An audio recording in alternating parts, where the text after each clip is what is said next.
Good morning. This is Sunday, May the 2nd, and our scripture reading for today is Deuteronomy chapter 2. And the title of this devotional is The Hand of the Lord Was Against Israel. Now, we have begun the 5th book of the Old Testament.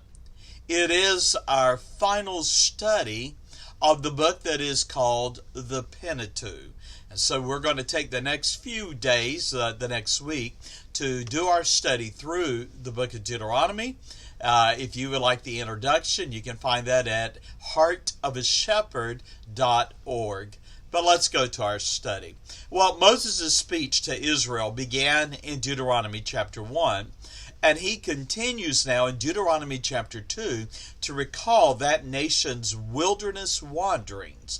38 years had passed since Israel turned back from the promised land until the Lord spoke to Moses and said, Deuteronomy 2 verse 3, "Ye have compassed or gone about this mountain long enough, turn you northward."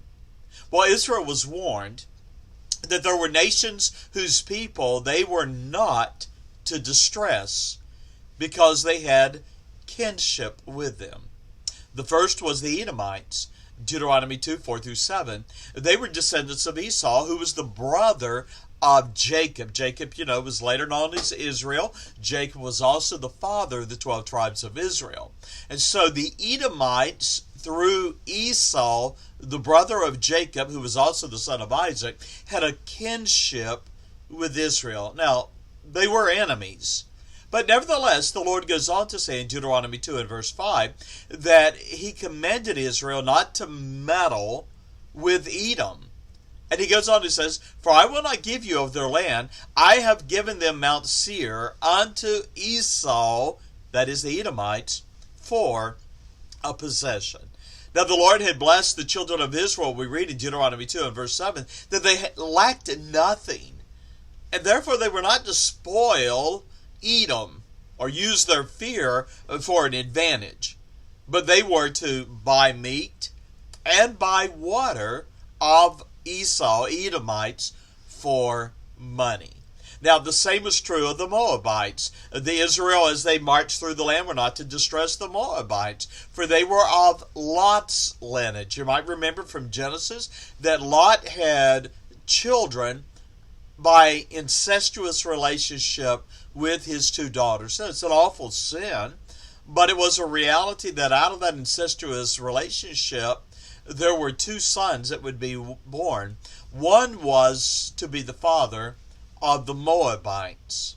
Now the other, who was not to be disturbed, was another son's lineage of Lot, and that was the Ammonites. So the Moabites, the Ammonites, Israel was to in no way discourage them, distress them, harm them, take advantage of them, because they were all descendants from ultimately Abraham.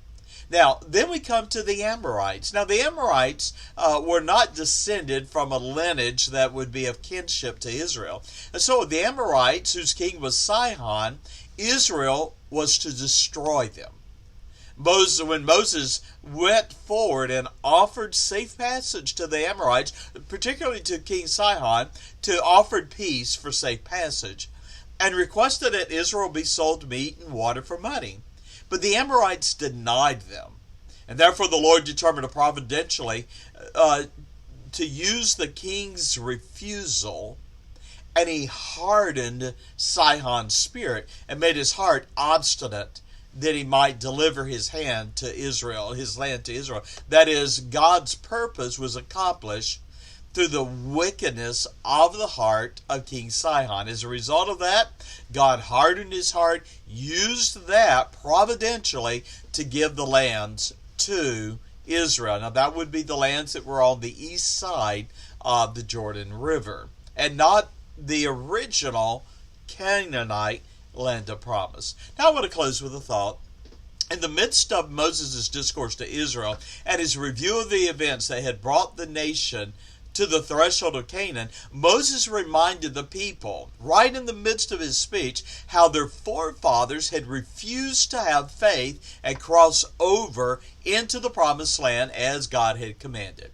We read in Deuteronomy 2 and verse 14, 38 years had passed until all the generation of the men of war, those who lacked faith, had perished. We know the exception was Caleb and Joshua. Moses will soon die. We will see that later in our study of Deuteronomy. Now I'm going to close with a thought. It is a dreadful thing when the hand of the Lord is against a nation, a people, and a man. I challenge you today.